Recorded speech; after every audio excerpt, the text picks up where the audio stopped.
ยอดผักป้าเนี่ยแม่ยอดผักป้ากันด้วยจ้า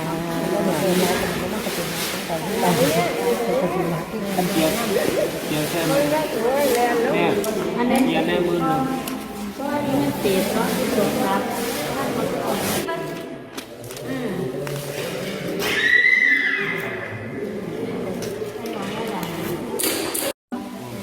เหยียบ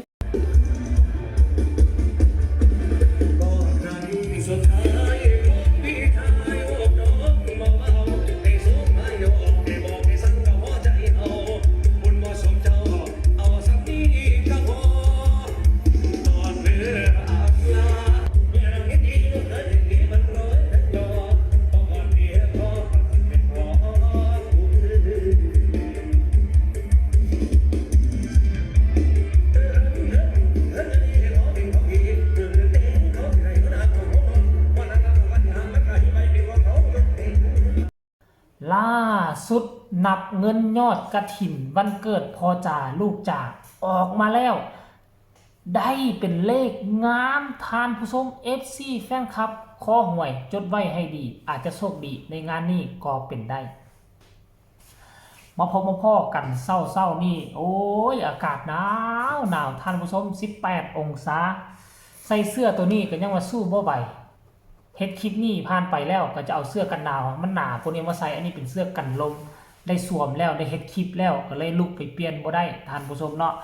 พ่อกันคลิปนี้เฮายังไปติดตามเรื่องราวข้อมูลข่าวสารจากพ่อจ่าลูกจ่าหรือว่าอาอายกับพ่อนกพงศกรที่สร้างกระแสฮือฮาในช่วง 2-3 วันที่ผ่านมานี่บ่คิดบ่ฝันว่าการกะเกี่ยมวันเกิดของนกพงศกรนั้นจะเฮ็ดได้ยิ่งใหญ่ขนาดนี้มีวรรคมีตอนมีหลายกิจกรรมบ่ว่าจะเป็นรถแห่บ่ว่าจะเป็นบุญกฐินเฮ็ดบุญเข้าวัด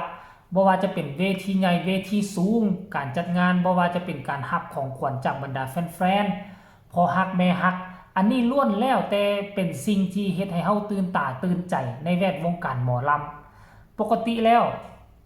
วงอื่นเขาเจ้าก็บ่ได้เฮ็ดขนาดนี้เด้แต่ว่าวันนกพงศกรด้วยความว่าเป็นคนที่หน้าตาดีคนหน้าตาหล่อขาวสูง FC แฟนคลับมากหน้าหลายตาทั้งคนจนทั้งคนรวยผสมปนเปกันไปจึงมีให้พวกเขาเห็นเรื่องราวเซอร์ไพรส์เกิดขึ้นหลายเซอร์ไพรส์อยู่ในวันเกิดของวันนกพงศกรและกิจกรรมใหญ่กิจกรรมลักกิจกรรมหนึ่งก็เป็นกิจกรรมเฮ็ดบุญศีลกินทานเนาะแวดวงการหมอลำแวดวงการบันเทิงขั้นกรณีว่ามีงานอีหยังวันเกิดตนเองก็ส่วนใหญ่แล้วก็จะมีกิจกรรมไปวัดไปว่าเฮ็ดบุญนั่นละนกพงศกรก็เฮ็ดกฐินร่วมกับลูกจ่าพากันเอารถแห่ออกมาตั้งแต่บ้านผ่านหน้าบ้านของลูกสาวอ้ายกลัวจะไปถึงวัดมวนกุ๊บมวนกุ้ยท่านผู้ชม FC แฟนคลับเอ้ยเนาะมวนมันอีหลีหรอนั่นละ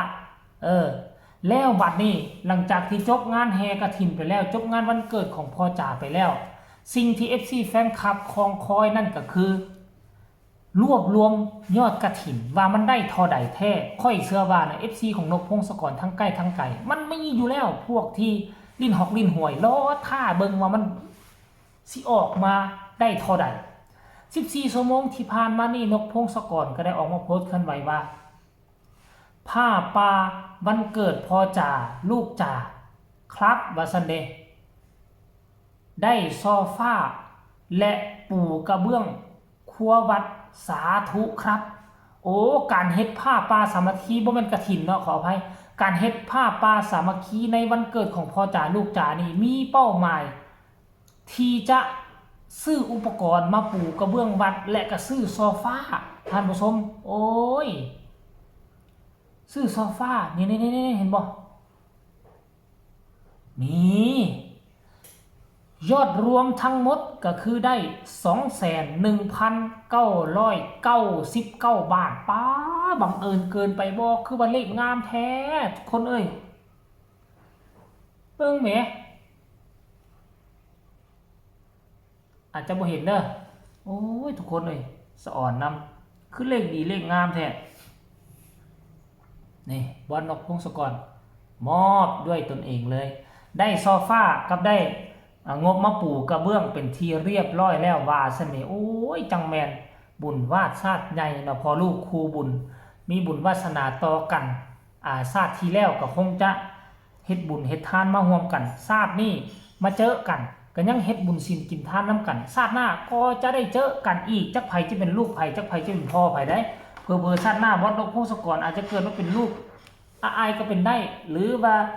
อายจะเกิดเป็นลูกของพ่อนกพงศกรอีกก็เป็นไปได้เพราะฉะนั้นละอนาคตหรือว่าชาติหน้ามันบ่แน่บ่มีผู้ใดฮู้เฮ็ดดีเฮ็ดบุญสร้างบุญส่วนกุศลชาตินี้เอาไว้ก็น่าจะดีเนาะเพราะลูกคู่บุญสกิลเข้ากันมาอยู่แล้วก็ช่วยกันโด่งกันดังพัฒนาชุมชนไปพัฒนาองค์กรไปพัฒนาแวดวงการหมอลำไปเนาะหลังจากที่วัดนกพงศกรโพสต์แบบนั้นน่ะคนเข้ามากดไลค์ 4,000 กว่าครั้งกดแชร์เกือบเป็น100คอมเมนต์นี่โอ้ก็เป็น100คอมเมนต์เดี๋ยวค่อยจะไปอ่านความรู้สึกของ FC แฟนคลับนกพงศกรเขาเจ้าคิดแนวใดเนาะคนนี้บอกว่าสาธุโอ้แม่ติ๋มก็เข้ามาสาธุนำเด้อว่าซั่นแม่ติ๋มก็มาคนนี้บอกว่าสาธุครับขออนุโมทนาบุญด้วยนะครับถามเอาหมายเลขบัญชีกะบ่มีคนส่งให้กะเลยบ่ได้โอนนำโอ้ยมีคนเสียดายบ่ได้โอนทำบุญนำว่าซั่นเด้ถามเลขบัญชีวัดก็บ่เห็นมีผู้ใดว่านำโอ้ยเนาะเอาไว้ชาติบ่เอาไว้ชาติหน้าเอาไว้ข้างหน้าซะเด้อ FC แฟนคลับอนุโมทนาบุญด้วยนะครับบอกคนนี้ว่า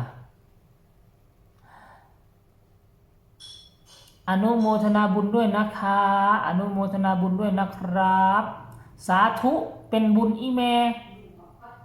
ได้ห้อยได้แขนน้ำจ่าลูกว่าสันเดสาธุอนุโมทนาบุญด้วยนะครับว่าสันเนาะส่วนใหญ่เราจะเว้าสาธุสาธุอนุโมทนาบุญด้วยมีคอมเมนต์คักๆจากอันนึงบ่เนี่ยเบิ่งดูมีแต่สาธุสาธุสาธุแล้วก็สาธุ